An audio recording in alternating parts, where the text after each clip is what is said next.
জয় Hind friends, আজকে আমরা blood নিয়ে আলোচনা করব। তোমরা ভিডিওটা লাস্ট পর্যন্ত দেখো, সমস্তটাই ক্লিয়ার হয়ে যাবে। আমরা এটা নিয়ে দুটো তিনটে পার্টে ভাগ করব। আজকে প্রথম পার্টটা নিয়ে আলোচনা হচ্ছে। দেখো, ব্লাডকে আমরা সেরোলজিও বলি, হেমাটোলজিও বলি। পরীক্ষায় আসে, মনে রাখবা, সেরোলজি এবং হেমাটোলজি। ব্লাডকে কি বলা হয়? প্রাকৃতিক কোলাইড বলা হয়। প্রাকৃতিক কোলাইড কেন বলা হয়? ব্লাড তো তরল পদার্থ, তোমরা সবাই জানো। এর ভিতরে প্রচুর জৈব এবং অজৈব পদার্থ থাকে, যেগুলো দানাযুক্ত। সেই দানাযুক্ত সেগুলো কি হয়? রক্তের মধ্যে মিশে থাকে।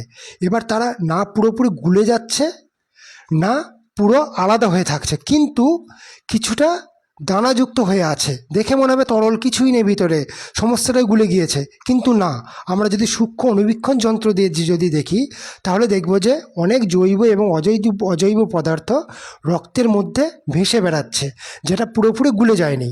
এই কারণে রক্তকে প্রাকৃতিক কোলাইড বলা হয়। Number 2, connecting tissue.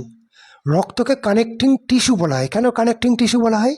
তার কারণ রক্ত শরীরের বিভিন্ন অঙ্গ প্রত্যঙ্গকে কানেক্ট করে, সংযোগ করে। দেখো, তুমি আঙুলে মাথা কাটবা, সেখানে রক্ত। পায়ের আঙুলে মাথা একটুখানি ফুটো করবা, সেখানে রক্ত।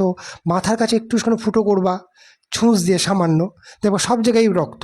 তার মানে কি, শরীরের পা থেকে মাথা পর্যন্ত সব জায়গায় রক্ত আছে। অর্থাৎ রক্তের মাধ্যমে বিভিন্ন রকম জৈব অজৈব খনিজ পদার্থ, খাদ্য, অক্সিজেন সমস্ত কিছু পরিবাহিত হয়। ধরে নাও তুমি হচ্ছে রক্ত হচ্ছে রোড, রাস্তা, বা হচ্ছে কোনো মালগাড়ি করে সমস্ত শরীরে বিভিন্ন রকম পদার্থ পরিবাহিত হচ্ছে। যেহেতু কানেক্ট করে, তাই রক্তকে কানেক্টিং টিস্যু বলা হয়। ঠিক আছে। রক্তের পিএইচ মান কত?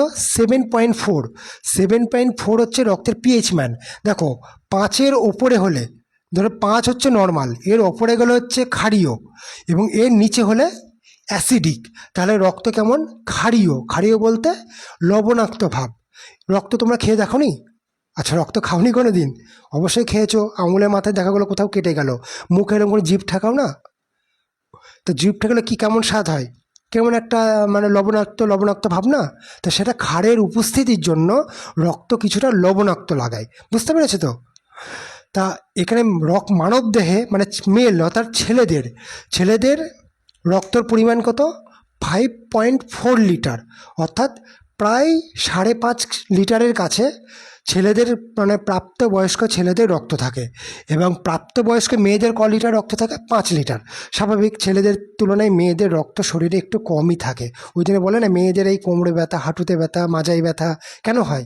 শরীরে রক্ত কম, তো এটা প্রাকৃতিকভাবে হয়ে আসছে। এইটা নয় যে তারা ইচ্ছা করে রক্ত শরীরে কম নিয়েছে, দাও আমাদের রক্ত কম দাও, আমরা রক্ত বেশি চাই না, আমাদের ঠোঁটে রক্ত লেগে থাকে, মানে লিপস্টিক লেগে থাকে, এরকম কোনো বিষয় না। ওটা প্রাকৃতিকভাবেই হয়ে আসছে। এইবার কি বলছে, 6 নম্বর কি বলছে? রক্ত কোথা থেকে উৎপন্ন হয়? রক্ত উৎপন্ন হয় বাচ্চাদের লিভার থেকে।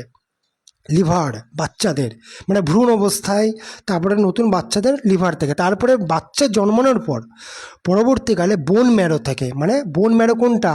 হাড়ের ভিতরে। হাড়ের ভিতরে কেমন থাকে? হাড়ের ভিতরে একটু জালক জালক মতন ভাব থাকে না হাড়ের ভিতরে? এই যে তোমরা মাংস খাও না, খাসির মাংস, ওই যে হাড় খেলে করে টানলে ভেতরে কি একটা জালি জালি মতন ভাব থাকে না? সেইটাই হচ্ছে বোন ম্যারো। ওই বোন ম্যারো থেকে মানব শরীরে রক্ত উৎপন্ন হয় প্রাপ্তবয়স্ক মানুষের, আর ভ্রূণ অবস্থায় লিভার থেকে। 7 নম্বরে কি বলছে? স্টোর। রক্ত কোথায় থাকে? স্টোর তো হবে কোথাও না কোথাও। কোথাও হচ্ছে কোথায়? রক্ত হার্টে? মোটেই না। হার্ট হচ্ছে জাংশন। হার্টে রক্ত স্টোর হয় না। হার্টে সবার প্রথমে রক্ত পৌঁছায়, ওখান থেকে সমস্ত শরীরে রক্ত ছড়িয়ে যায়। তাই ওটা হচ্ছে জংশন। যেমন রেলওয়ে যেমন জাংশন থাকে, শিয়ালদা জাংশন, হাওড়া জাংশন, সমস্ত জায়গায় ট্রেন যাচ্ছে, ঠিক হার্ট হচ্ছে রক্তের কি? জাংশন। তা রক্ত তাহলে কোথায় উৎপন্ন হয়? পেটের ভিতরে। আমরা কি খাই না? ভাত, রুটি, ডাল যা খাচ্ছি সব পেটে জমা হচ্ছে, পেটের ভিতরে। তা রক্ত ওই পেটের থেকে উৎপন্ন হচ্ছে। কোথায়?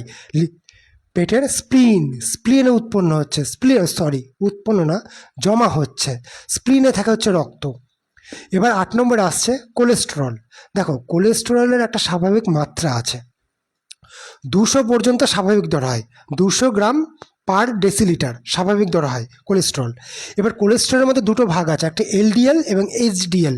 দেখো তোমরা ব্লাড টেস্ট করো, ডাক্তার বলে না যে কোলেস্ট্রল চেক করতে হবে, এলডিএল চেক করতে হবে, এইচডিএল চেক করতে হবে। এটা এলডিএলটা কি? এলডিএল হলো খারাপ কোলেস্টেরল। সেই খারাপ কোলেস্টেরল হচ্ছে 100-র বেশি হলে সেটা খারাপ, 100-র কম থাকতে হবে খারাপ কোলেস্টেরল। আর এইচডিএল হচ্ছে আমাদের শরীরের ভালো কোলেস্টেরল, মানে ভালো উপকার করে, শরীরে বিভিন্ন অঙ্গ প্রত্যঙ্গ ঠিকঠাক রাখতে সাহায্য করে। সেই ভালো এইচডিএল হচ্ছে 40 গ্রাম পার ডেসিলিটার, এর বেশি থাকতে হবে। দেখো আমি অ্যারো চিহ্ন ওপর দিকে দিয়েছি, 40-এর বেশি থাকতে হবে এবং এলডিএল 100-র কম থাকতে হবে। আর মোটের ওপর মোট কোলেস্টেরল 200 হচ্ছে স্বাভাবিক, 200-এর বেশি হলে সেটা খারাপ। এবার 9 নম্বরে কি বলছি, 70 কেজি, অর্থাৎ একটা প্রাপ্তবয়স্ক মানুষের ওজন যদি 70 কেজি হয় এবং ওয়েট মানে হাইট 5 ফিট হয়, তাহলে তার শরীরে 5 লিটার রক্ত থাকবে। দেখো আমি প্রথমেই বলেছি একজন সুস্থ শরীরের পুরুষ মানুষের দেহে 5.4 লিটার রক্ত থাকে। তাই বলে এই নয় যে সবার শরীরে 5.4 লিটার আছে, বেশি কমও আছে, অনেক কমও আছে। মেয়েদের তুলনায় ছেলেদের অনেকের আছে রক্ত কম আছে। তা কি বলছে, 70 কেজি ওজন এবং 5 ফুট হাইট থাকলে তার 5 লিটার শরীরে রক্ত থাকাটা স্বাভাবিক হিসেবে ধরা হয়। এবার আসছে রক্তে হিমোগ্লোবিন।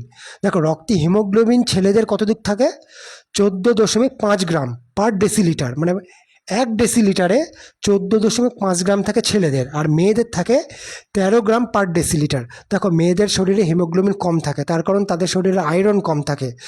তারপরে তোমার রেড ব্লাড কর্পাসেল কম থাকে, যে কারণে মেয়েদের শরীরে রক্তও কম, আবার এদিকে হিমোগ্লোবিন তো কম আছেই। তা ছেলেদের তুলনায় মেয়েদের শক্তি সবসময় কম হয়, বুঝতেই পারছো, কারণ এই জিনিসগুলো কম থাকে, তার কোনো শক্তিও কম। একটা মেয়ে মুক্কা মারছে, একটা ছেলেও মুক্কা মারছে, কারটা বেশি লাগবে? স্বাভাবিক ছেলেরটাই বেশি লাগবে। তার কারণ তারা প্রাকৃতিক দিক থেকে এমনি তুলনামূলক শক্তিশালী হয়ে জন্মায়, কারণ তাদের শরীরে আয়রন বেশি, হিমোগ্লোবিন বেশি এবং রক্তের পরিমাণ বেশি। ঠিক আছে? এবং এই রক্ত সঞ্চালন তত্ত্ব, মানে এই যে রক্ত এই মাথা ও মাথা যাচ্ছে আসছে, এই জিনিসটা কে সর্বপ্রথম পরীক্ষা করেন? তিনি হলেন এই তত্ত্বর জনক উইলিয়াম হার্ভে। মনে রাখবা, ঠিক আছে? আচ্ছা তোমরা একটা স্ক্রিনশট নিয়ে নাও, পরেরটাই যাচ্ছি।